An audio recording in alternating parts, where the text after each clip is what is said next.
Come in, Tom. Nice to meet you. Nice to meet you. You have a seat here, and I'll have a seat here, and we will begin. Okay. So I know that you've had one or two sessions so far in Alexander, so a very little introduction, and now you're going to have another experience of being videoed in front of the school, which may be a slight shift of experience from a one-to-one in a room by yourself with a teacher.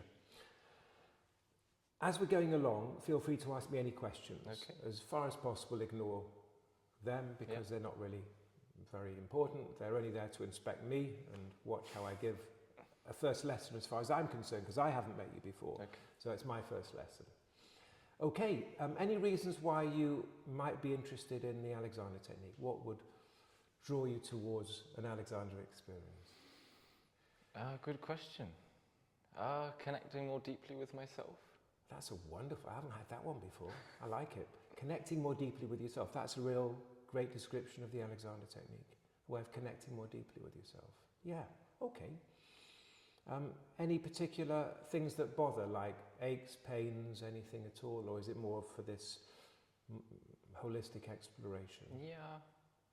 Just being more conscious of my body. Yeah. Connecting my mind and my body. Yeah, so integrating mind and body, being more embodied. Great, so that's a really, really good beginning. All right, so as we go along, as I said, feel free to ask me questions and we'll see where we go. All right, so you start standing. And what I want you to do is to look out of the window. Yep. And I'm going to make sure there's a chair behind you and I work. And you probably know the simple beginnings of an Alexander lesson, which is I move you. Okay. And your role is to let me move you, as far as possible, not helping me. Mm-hmm. So at the moment, I'm the initiator of the movement, so I'm holding an arm out here, and when I let go, it'll fall back again, because I did the movement, and I did the lifting.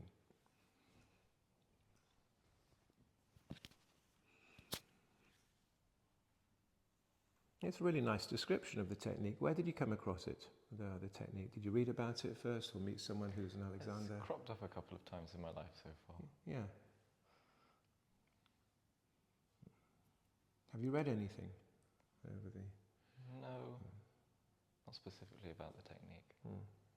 But I know a bit about his history. Yeah. And the jumping horse and observing motion.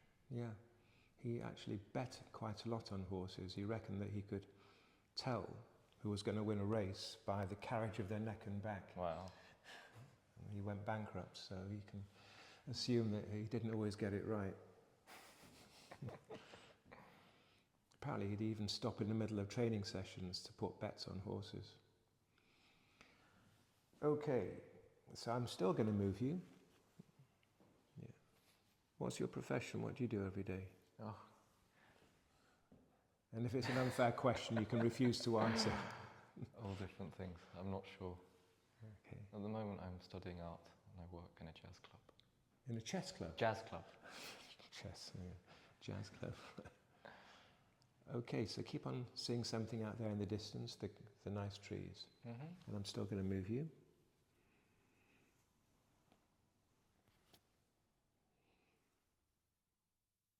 Yeah. Now I'm going to ask you to look up at the ceiling and now look down at the floor.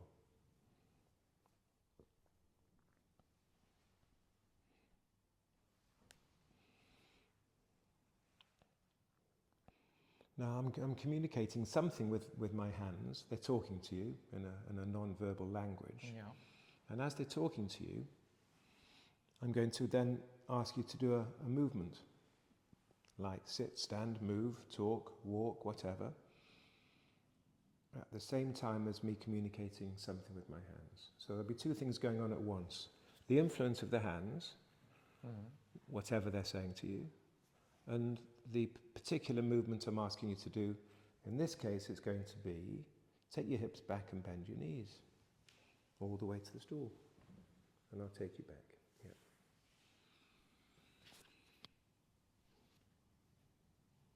So I'm not meant to be doing anything. You don't have to do anything unless I say to you lift an arm or whatever, Right. or stand up with your heels, Okay. or bend your knees. Like right now, you did something. You took your hips backwards and bent the knees. Sure. But with a difference. And the difference was, I had my hands on you, so something would probably happen differently. I see. Yeah. It's not just you coming into a room and me saying to you, okay, I want you to sit and stand and move, because you've got this communication going on all the time.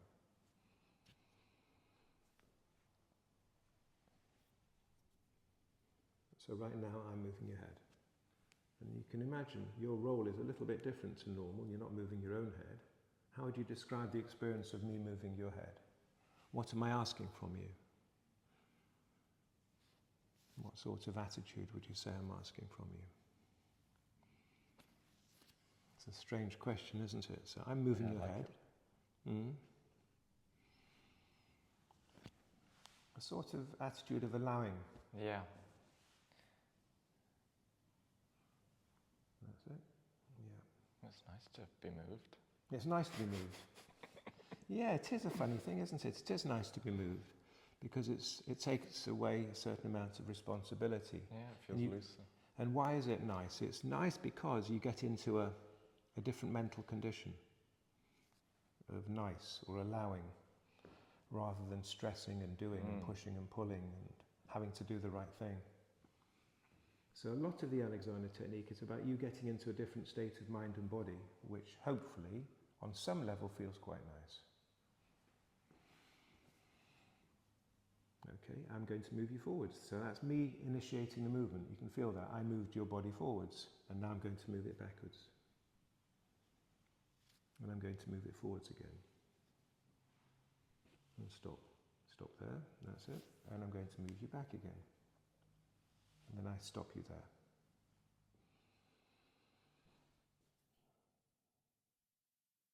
If any interesting sensations kick in or something interesting on any level, feel free to share it. It might be quite useful. And I'm going to move your head again. I'm going to move your head here. And I'm going to move your head there. That's fine. Yep. And as far as possible, keep your eyes open. The reason is, so you're really plugging into a waking consciousness, and not going towards a sleepiness. Yeah, Not that you would, but it's a danger if you close your eyes. So I'm going to move you forwards again. Don't rush it. Stop. And now I want you to do something rather strange. Stay gently against my hands. Can you feel that pressure? Yeah. Yeah. That's something I want you to think about, that you're actually going to stay with my hands and not charge away from them. I'm going to bring you back. Now this time I'm going to move you forwards, and you're going to stay to a certain degree resting against my hands. You're not going to jump away from my hands. Okay. So I'm going to move you forwards, but you're going to stay with me. Yeah. And now I'm going to move you back again. And stay with me. I'm going to move you forwards. Stay with me. You know, can you sense that's a different demand? It's a different request, isn't it? Yeah, it's a bit more collaborative. It's a bit more collaborative. That's a great word too. Yeah, there's a collaboration going on, and that's when it's working well, we're more collaborative. When it's not going so well, there'll be a bit of a mismatch. So the collaboration, you're gently staying back against me as I take you here. Now I want you to still collaborate with me and stay back against me here. So what am I stopping you doing if I say stay back against me? What are you doing differently if you stay gently back against my hands? What's not happening?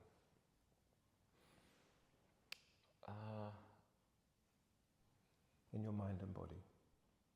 This thing you wanted to get connected. This mind-body connection that you were asking about before or talking about before. You wanted the mind and body to be more connected and integrated. So as I move you forwards, and you're quite right, you're collaborating with me, as you're staying back against me, what's going on? Well, I'm conscious of how I'm moving. You are certainly much more conscious of the movement. And there's something else happening too, which is you're not doing something else. As you stay back against me, you're not doing something else. Let me take you further forwards. You're not jumping away from me. You're staying back with me here. That's the collaboration.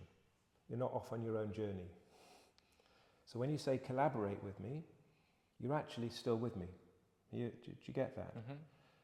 If when I start to move you forwards, you shoot out away from me, then we break the collaboration. You're off on your track and I'm off on mine, and we don't meet. But right now, you're doing something very different. You're staying with me. You're not rushing away from me into the future. So I'm here, and then that's it. And now still stay back with me here. Mm-hmm. And as you stay back with me, don't leave my hands whatever happens next, all right? That's your request. Stay back against me here, and at the same time, a way to stand up. Exactly that. Yep. Now put the feet wider apart. Yes. So then you got out of the chair without rushing away from me. Did you feel that? Yeah.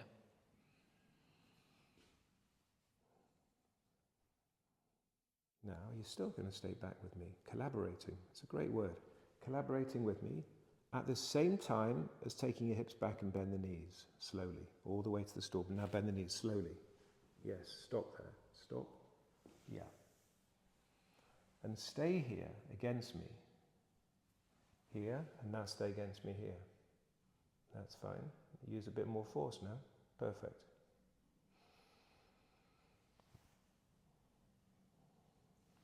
Can you feel that opposition feeling? Yeah.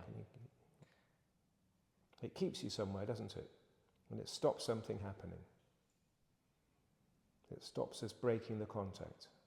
It's hard to describe, but I felt something then. Yes, me too. So it stops the breaking of the contact between us. You're staying with me. And as you stay with me, that's the dominant request, stay with me at the same time as slowly stand up with your heels.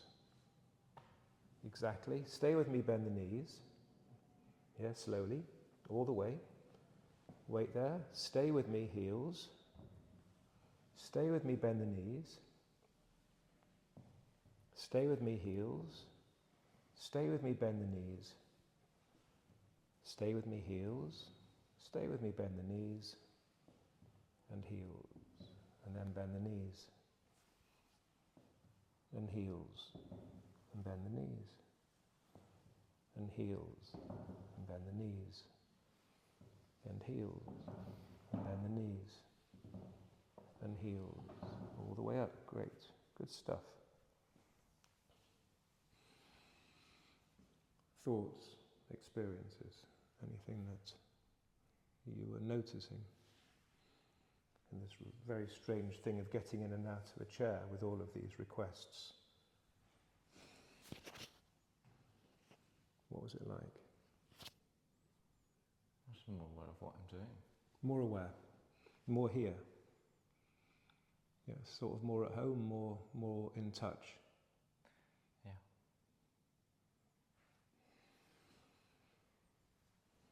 And you don't have to concentrate on what's going on inside, but you were certainly more, in a way, you could say, present to what was going on.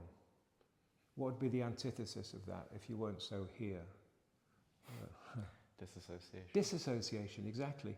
So I think one of the main things that the Alexander technique does is reverse the story of dissociation or disembodiment, which so many of us have. It's quite a common human experience that we're not home. We're not home, we're not inside ourselves, we're not embodied, we dissociate. And it's the dissociation that is so common. And trying to be embodied doesn't really work, as in concentrating on the body doesn't work either. So there has to be some methodology to come back home without effort. And that's, in a way, what we're attempting to achieve in Alexander work. To become more embodied, but without pushing and pulling and efforting it. Now, take the hips back and bend the knees. Slowly. That's fine. All the way to the stool and stop there. And then heels. And bend the knees. You can still look out the window because it's not like you have to be aware of the body. Being embodied doesn't mean you have to be aware of your body all the time. It means that you're not disconnecting. Bend the knees. And heels. Exactly. Bend the knees. And heels. And bend the knees. Heels. Yes, bend the knees. Heels. Yeah, what's the difference in the quality of the movement towards the chair?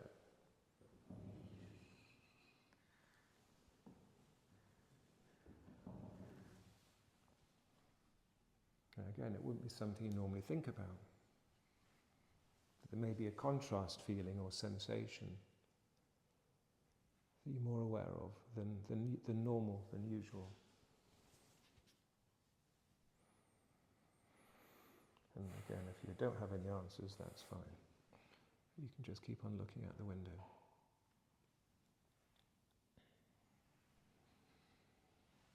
Good. Okay, so still see the trees.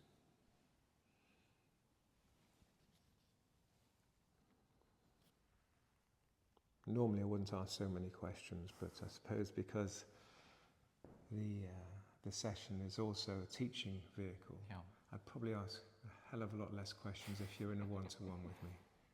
In fact, sometimes asking too many questions can be dissociating, so I have to be quite careful with that. No, it just felt quite intense. Yeah. When I was going up and down. Yes. Yeah. And intense on what level? Emotionally intense? Yeah, actually. Yeah. And I think that's a really important thing. So if I said to you, and I know we're not going to go into it overly deeply today, but if you had to make a stab at the question, why do you reckon the human condition so easily dissociates? Why is it so common, so comfortable on some level, so tempting to dissociate, to disembody? That's a good question. Because it is common. You know, most kids are diagnosed today with ADHD. And we have to ask the question, what are they ADHDing from? Why is it so common? Why is it so prevalent? Why is it almost epidemic today compared to maybe 30, 40, 50 years ago? And one answer is it's actually not easy being embodied. To be at home, to be integrated, mind and body, to be experiencing ourselves without distractions. And so when you say it's very intense coming back home, it is. Initially, it's very intense. It can be quite poignant. Might be full of all sorts of thoughts and feelings, sensations, memories that aren't easy. But that's, in a way, the price we pay for becoming more embodied. There's stuff in the embodiment experience which isn't necessarily a picnic. But you'll be pleased to know you can only become embodied at your own pace. It won't be overwhelmingly intense. It can be intense. Yeah. But your organism will choose the pace of integration, the pace of embodiment, the pace of integrating experiences. It won't be me that chooses them. So, I'm going to move you forwards and stop. Right. So I just stopped you there. What do you think I've just stopped you doing that might be quite tempting if I didn't say stop? Falling forward. Falling forwards, exactly. Falling forwards away from cooperation and collaboration. Breaking the connection. So you and I stopped the disconnect. And the disconnect can be many, many things. It can be a collapsing forwards. It can be jumping out of your skin into the future, into dissociation. Jumping into the future away from stuff here. So Alexander was very, very interested in the pattern that he called end gaming, which is a pattern where the future thinking dominates and there's nothing very much left of being present or mindful or in touch. He's very interested in that pattern because he saw it disturbing the whole postural mechanism. And for him, when he was end gaming or jumping into the future, he went hoarse. Actually, it stopped him being able to recite on stage. And he got into a real pickle. So he had to work out why he was always disembodying, why he was always dissociating or jumping into the future away from his present. He had to work it out, and that developed into what we call today the Alexander technique. And it started off with a breathing or a vocal problem, but it could be anything. So I'm going to take you forwards. That's it, and you're staying with me. When I say staying with me, really I'm saying staying with yourself, because it's the same thing. Yeah, but it's important that you're there. Yes, and you could say in an Alexander lesson, I'm the vehicle that helps you stay with you. Yes, you're facilitating. I'm facilitating you staying with you, exactly, yeah. Until that navigation back to you becomes something that you're doing within yourself. Got it. Without the support of an external vehicle. And that's but I couldn't do it on my own. Initially, no, absolutely not, because the pathway in the brain isn't so established. But over time, you know, if you have 30 years of Alexander lessons, you might just about... With you, of course. Yeah, so no, you need a number of lessons to establish, a bit like any skill really, driving a car, riding a bike. You need to establish some pathways in the brain that self-navigate so that, you know, you pretty much move towards autonomy. Perhaps never totally, hopefully you could always refine something, but the purpose of lessons is for you to establish something inside of you. No, I get it. That tells you the way back home. Not from here, but organically, something deep inside the system. That loses the plot, as you say, dissociates, but then finds itself navigating back home.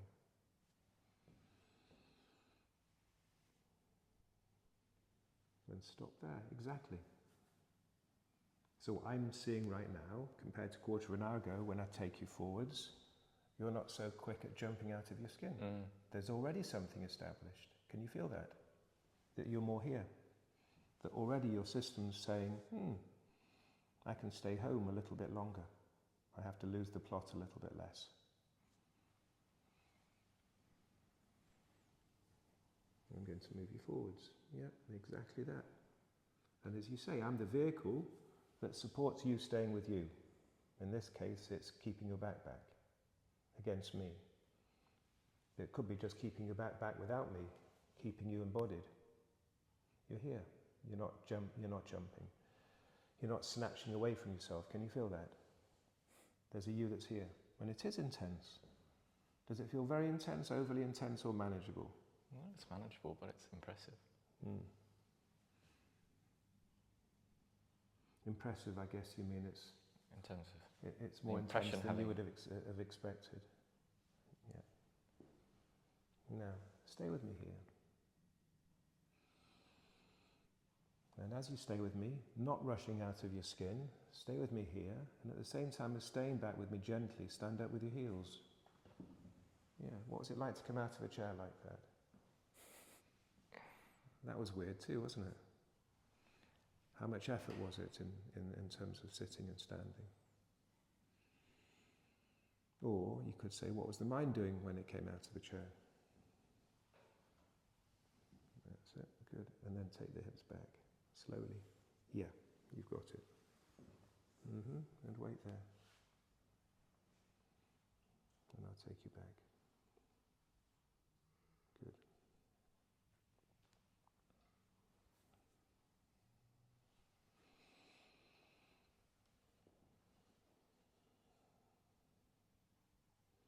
And you can see right now I'm taking an arm, and you're allowing me to take an arm, and it's not frazzling you. It's just an arm moving.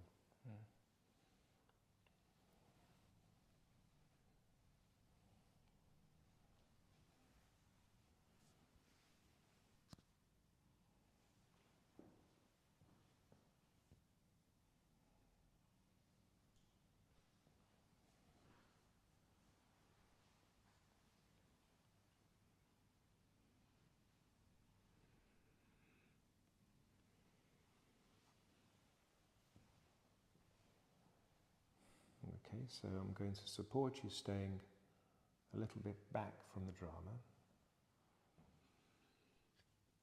The drama would be jumping out of your skin. Okay. So staying with yourself and not losing the plot just because something's going to happen called sitting or standing or talking or walking, having a difficult conversation, whatever, when we might be more tempted to dissociate, to disembody. So I'm giving you the support from my guidance to stay with something that normally wouldn't be so easy to stay with. And what we stay with is experience. Not necessarily a sense of body, but you're available. You're still here in the room.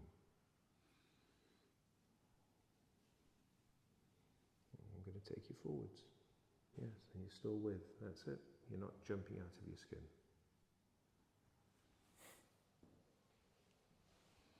Yeah, exactly that. And wait there.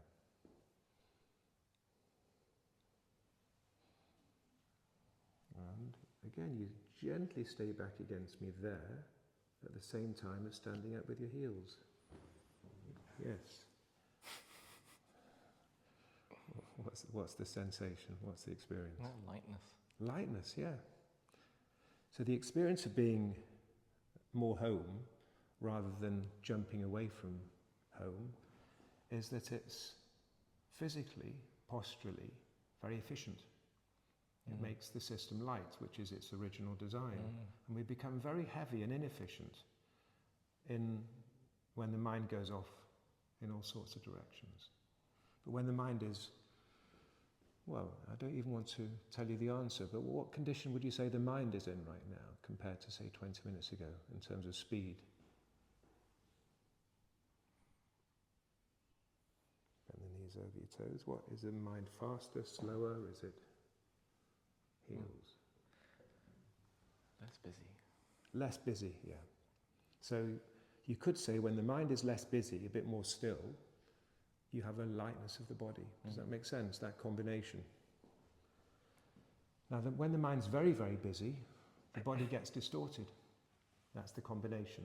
Alexander called it the self, the mind-body self, or the psychophysical self. That when the brain is disturbed, the biochemistry is disturbed, the neurochemistry is disturbed, the body's disturbed because it's the same thing. It's one organism called self. When the mind is less disturbed, the mind-body is lighter, it's more efficient, it's better digestion, easier breathing, lighter in movement, muscles reorganize themselves in the way they're designed to, and you feel that sense of ease in simple movements like sitting, standing, walking, and so on.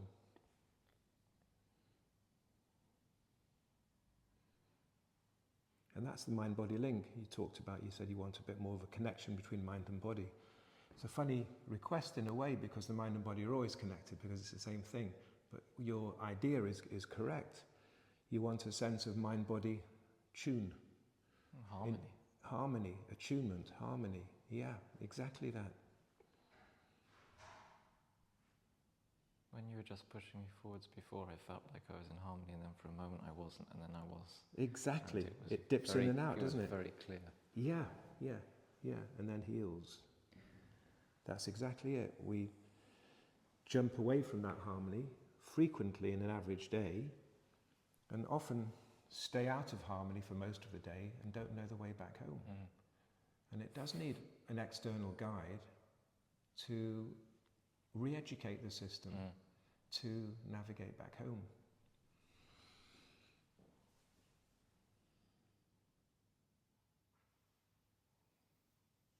And most people probably wouldn't know that they're out of harmony apart from when they get a symptom. Like in Alexander's case, he went hoarse. Had vocal problems. For many people it's neck problems, shoulder problems, problems in performance when there's musicians. It can be lower back problems, digestive problems, it doesn't really matter.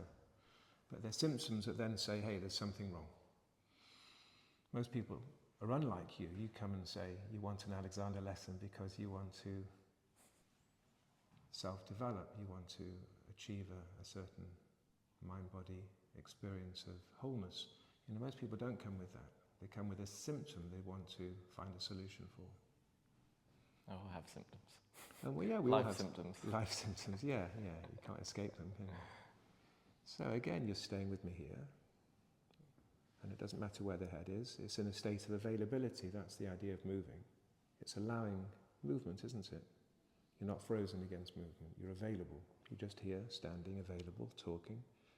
And with that availability, your hips come backwards and you slowly bend the knees. Slow, slow, slow, slow, and stop there. When you get there, you haven't arrived.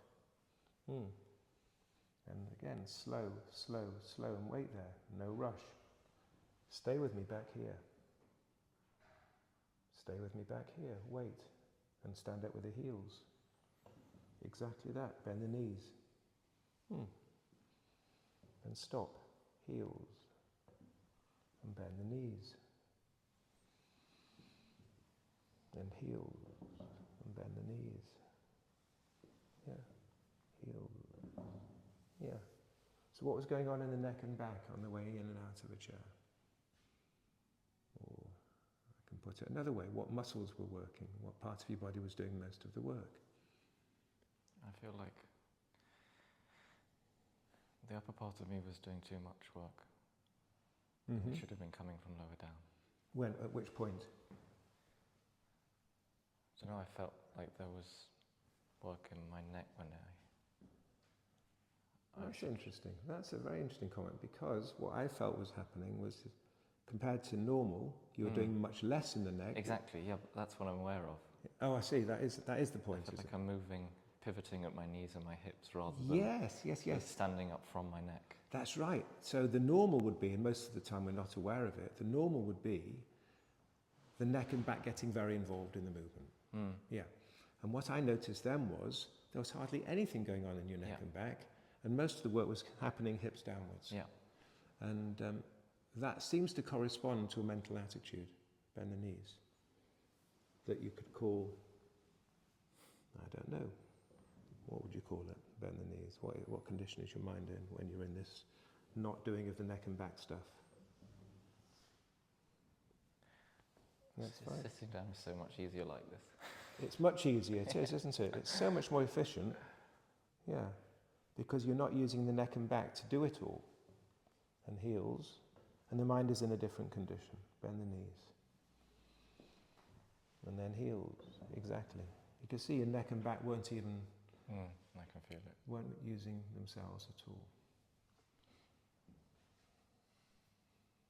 And that, as I said, corresponds to a certain mental state that may not be easy to define. You experience it, but if I had to say to you, and I know it's just for the purpose of the exercise being in this room, but how would you describe the mental attitude that is available now, or you have now, when you don't disturb the neck and back like you are? So, in this condition, what mental attitude is dominant? Bend the knees over your toes. That's perfect. And heels. Exactly that. Bend the knees. Heels, yeah, you've got it. Bend the knees over your toes. Yeah, and heels. Bend the knees again. And heels. Fine. And then walk around a little bit to the window and back. Yep, and then back again. Good. Excellent. I think what we'll do is we'll have you on the table for a little while. Okay. That's it. Get yourself in the centre. I've got the weight of your head. Perfect. And yeah. And from now on, a bit like in the chair work, I'm going to move you. Okay. So I've got the weight of your head, and it just drops.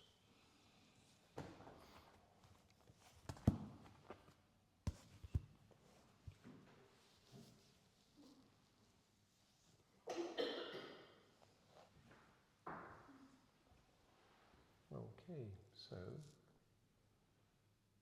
I'm going to move an arm.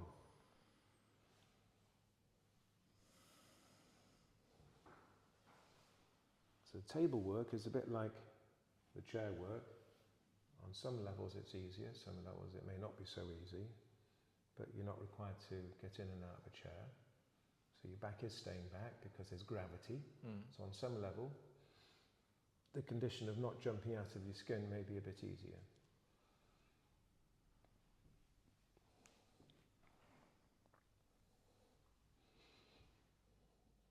Mechanically, it's not so tempting to jump with the stimulus of getting in and out of a chair. You're more here. Gravity is giving you some support. But it may not be very easy to be still and to be quiet on the table. That may not be easy. May not be easy to be a bit more embodied.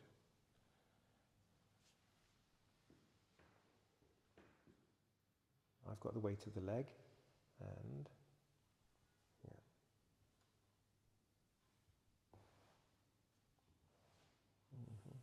And I've still got the weight of the arm. Don't help me.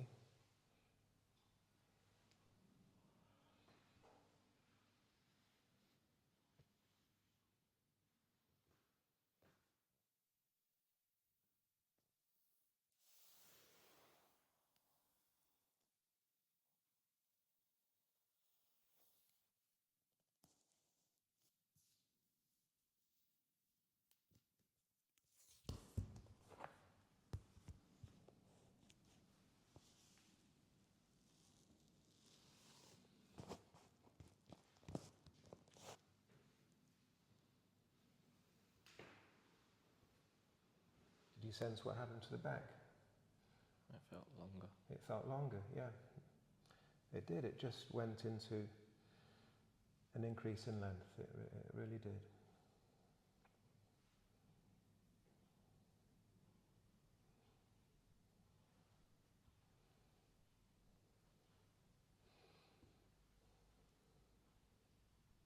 And that recovery of the natural length of the spine and the width of the back is what happens more and more spontaneously as a result of having Alexander sessions. Is there some reciprocation here? Reciprocation between?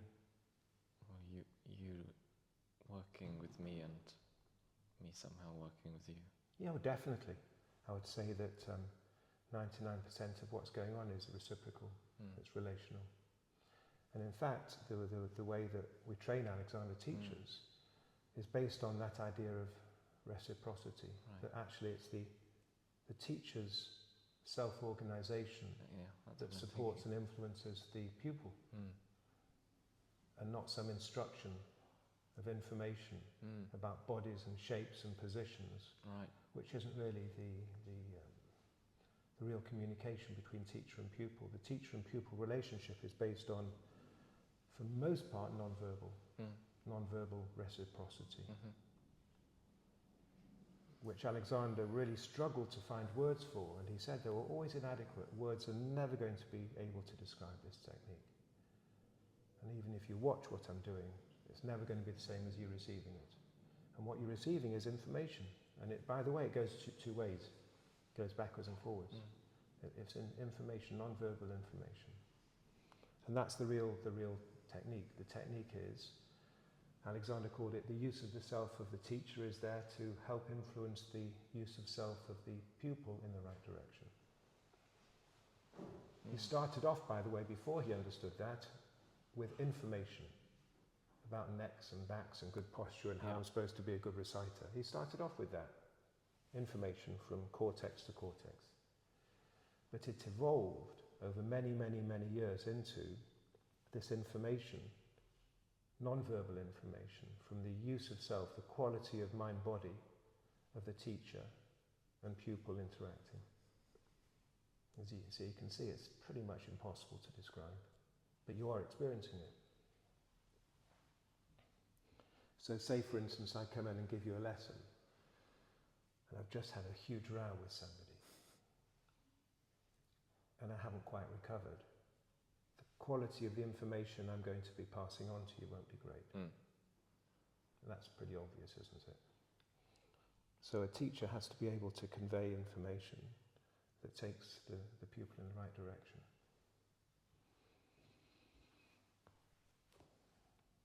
So you have that communication that you're talking about, that reciprocal information, and then in a typical Alexander session, the way we understand it is it's all very nice to have information, this quality, but then life has to happen too. Activity.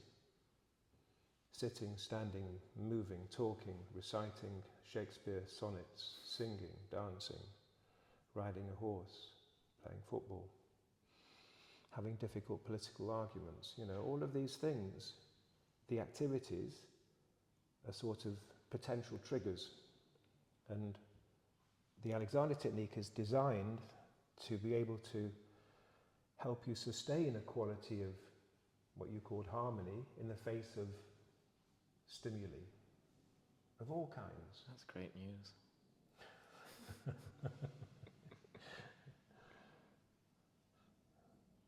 Yeah, well, that's the promise of it, I suppose, isn't it? It is great news, but it's a lifelong exploration as well.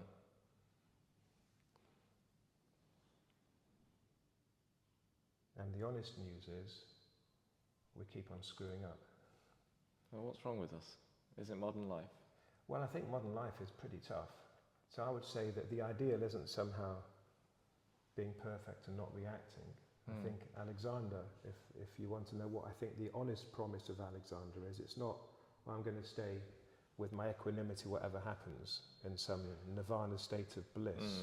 I would say that's probably not very likely. I'd say what's much more honest and realistic as a result of good Alexander work is to lose the plot a little bit less, to freak out a little bit less than normal.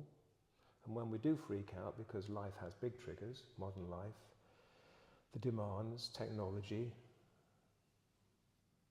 love, work, all the triggers that may be quite provocative, when we do freak out, we recover a bit quicker, or a lot quicker. So sometimes not even freaking out at all, but being able to stay embodied. So it's like bodyfulness. Bodyfulness. And mindfulness. Yeah, body mindfulness. Body mindfulness. Yeah, Got it. yeah.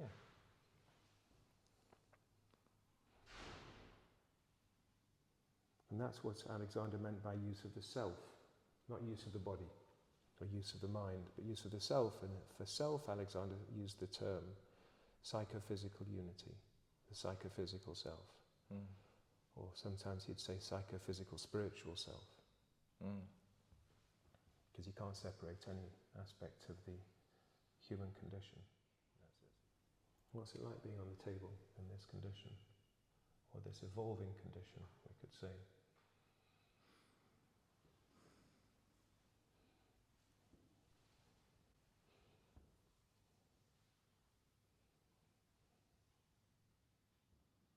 I feel softer.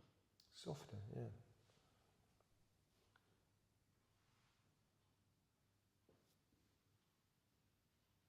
And sometimes being softer isn't easy, is it?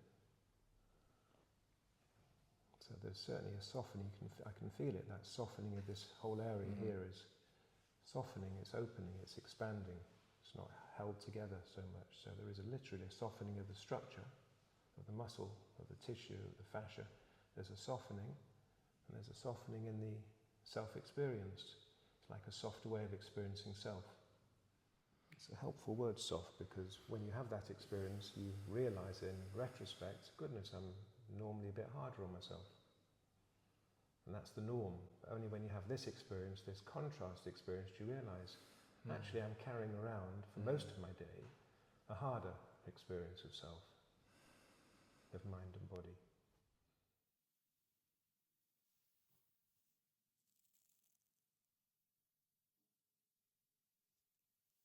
I like that. You like the head being held? Yeah, feeling the weight of my head. Yeah. Yes, it's a nice experience, isn't it, when the head is held in what Alexander called a non-doing way. So, nothing. Now I'm going to take the leg, and I'm going to get you off the table in a minute.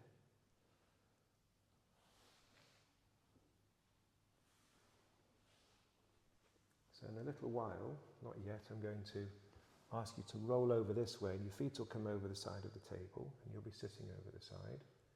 But I'm going to take the weight and balance of your head, okay? Okay. So I've got your head, and you can roll. Yep, feet over.